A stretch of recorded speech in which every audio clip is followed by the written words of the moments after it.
Hey, good to see you again. As your race engineer, it's my job to support you this weekend. When you're out on track, we'll remain in contact via radio. I'll feed you information as and when you need it. As discussed in the team briefing, we're not looking for outright speed to begin with, so just take your time. Follow my instructions and you'll do great. I'll just check the lads are ready.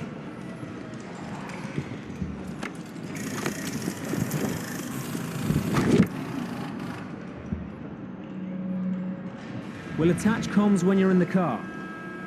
Okay, let's get you strapped in.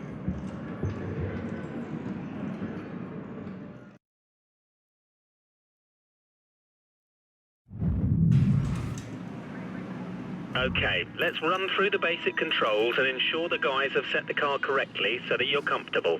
First, let's check that the accelerator and brake pedals are a good fit. Great, let's check the steering lock next. Move the wheel from left to right for me. Next up are the gears. The box is either manual or automatic, but you can override the auto at any time by using the gear up and down controls. Pull the right paddle to go up a gear and the left paddle to come down. Okay, everything looks good. We're going to do a simple straight line aero run first. Let me know when you're ready to head out.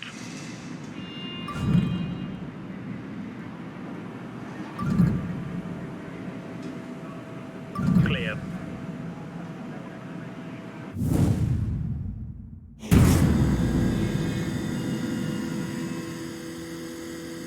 Okay, before we start, I want to let you know that you can change the camera position by pressing the Change Camera button. Try cycling through them until you find the one you like. If you want to change your camera or assists, you can do it from the pause menu whenever you want. The first test is a simple straight line aero test. Head down the track accelerating past 257 kph, then brake so that you come to a complete stop in the designated area. The engine's locked to lean, so it's down a little on power at the moment, but it'll give us a consistent reading.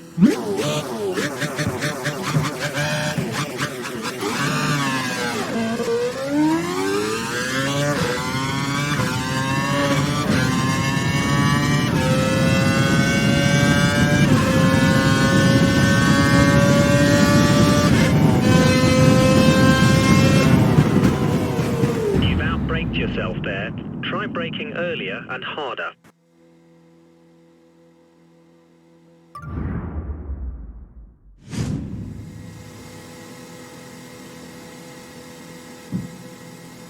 The first test is a simple straight line aero test. Head down the track accelerating past 257 kph, then brake so that you come to a complete stop in the designated area. The engine's locked to lean, so it's down a little on power at the moment, but it'll give us a consistent reading.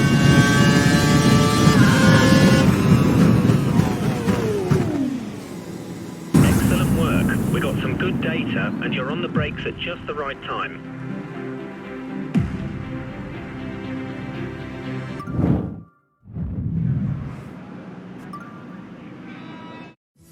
Modern Formula One cars have around 750 brake horsepower being sent to the rear wheels. The delivery can be very violent, so you must be careful to be smooth and precise with all your inputs so that you don't unsettle the car and cause a spin. At speed, the car's aerodynamics generate a lot of downforce, forcing the car to the track. To work efficiently with downforce, you should put a lot of force into the brake pedal initially, slowly reducing the pressure as they turn in for the corner, as you'll have less grip at this stage and be asking the tyres to work harder. When navigating a corner, stay as wide as possible before sweeping in to clip the corner's apex, taking as straight a line as possible. This allows you to get on the accelerator earlier and straighten up the car on the exit of the corner, slowly increasing the pressure on the accelerator as you exit the corner until you're confident the rear wheels will no longer spin, at which point you can use full power.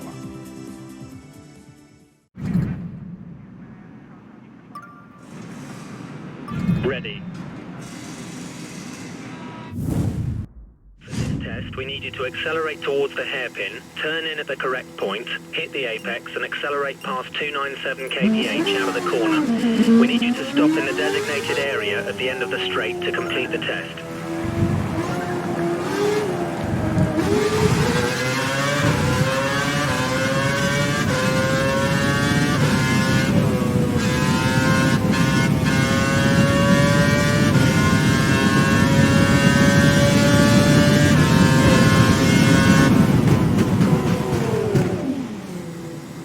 Nice one. We got some good data. Your line and corner speeds are good.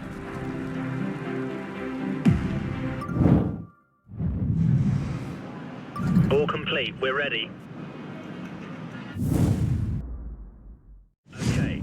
Time to try stringing together a couple of corners. Turn in so you hit the corner's apex and get on the gas early as you exit. It'll be against the clock this time, so we turn the engine up to normal. We need you to stop in the designated area at the end of the straight to complete the test.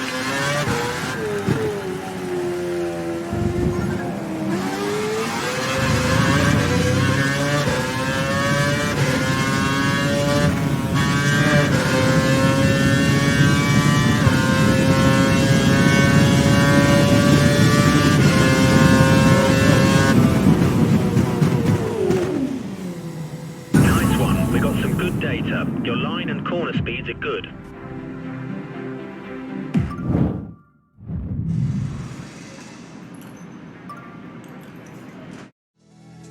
KERS delivers an additional 80 brake horsepower to the rear wheels at the press of a button. It can be used in short bursts or all at once for around 7 seconds per lap. KERS can be used at any time in any session and can be used for overtaking or defending. Deploying KERS in the low gears gives the best return and can pay off greatly when used at the start. The KERS charge will automatically refill every lap, but the KERS system can at times develop faults. However, these can be fixed while the driver is still out on track. DRS adjusts the angle of the rear wing, which reduces drag and gives around 10 to 12 km per hour extra top speed. It can only be used in defined activation points during the race when you're within 1 second of the car in front. It can be used whenever the driver wants in practice or qualifying, but only when dry tyres are fitted.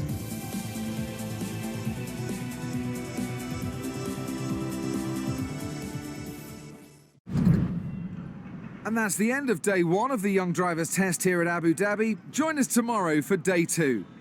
Good morning.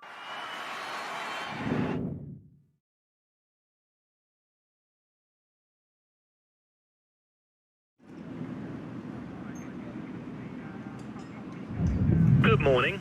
I hope you're feeling refreshed as we've got some more tests for you to run through today. Let me know when you're ready to start today's program and we'll get you out on track. Complete. Ready.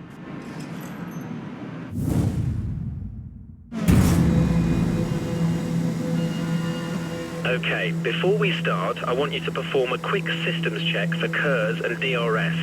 Press and hold the KERS button for me, please.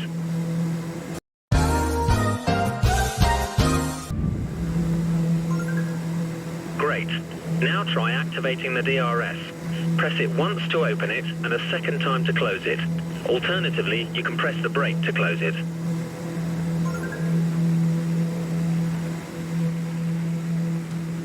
Okay, you've got a car ahead of you who looks to be practicing their race start. I want you to use both your KERS and DRS to try and overtake them before you cross the finish line up ahead. Whatever you do, don't collide with them. Good luck.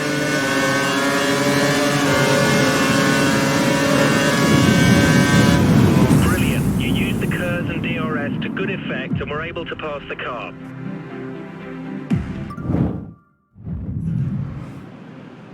All set. Okay, you've got 3 cars ahead of you. Use your KERS and DRS to get to the finish line after the chicane, ahead of all of them. Don't make contact with any of them, however. We want clean passes.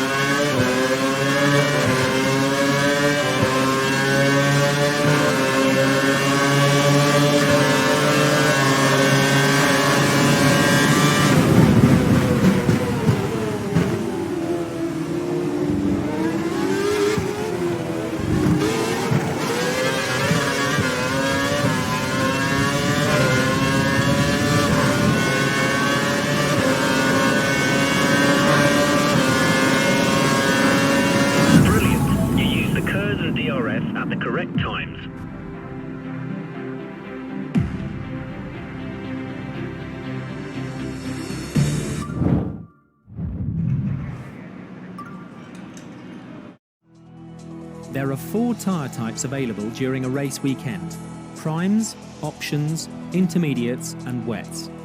Prime tyres will last the longest but have less overall grip than the option tyres. However, the increased grip from the options means they wear out faster. Intermediates are best used when the track is damp, and wets should only be used in heavy rain. The best drivers don't take too much life out of their tyres. This allows them to have more race strategies open to them, as well as allowing them to run tyres with more grip for longer. The best way to avoid excessive tyre wear is by being smooth with your throttle, brake and steering inputs, and avoiding sliding the car out of corners and causing wheel spin, which will destroy tyre life.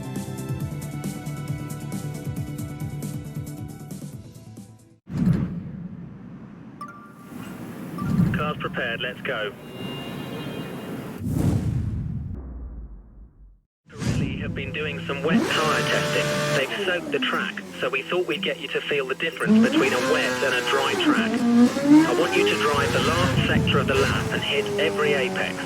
Braking distances are increased in the wet, and the tyres will break traction sooner, so be careful when you exit corners.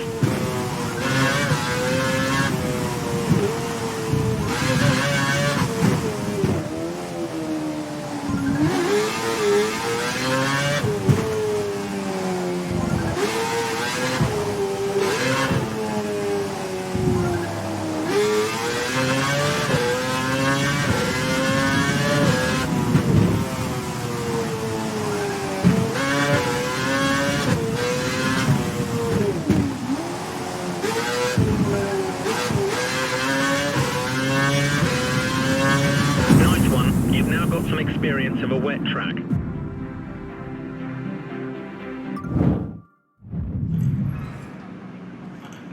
Set. Okay, it's been a great couple of days. The final thing we want you to do is experience a race start and perform the first lap. When the lights go out, pull away and drive the lap using all the techniques you've learned so far. We'll be timing you, so give it your all. The engine is dialed up to give maximum power. Enjoy it.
And that's the end of day 2 of the Young Drivers Test. Next time we see you, it'll be on the grid for the start of the new Formula 1 season.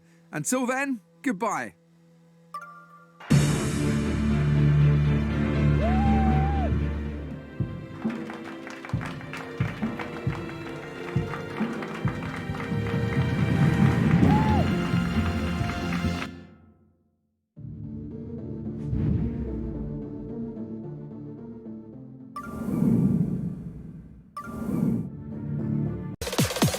You sound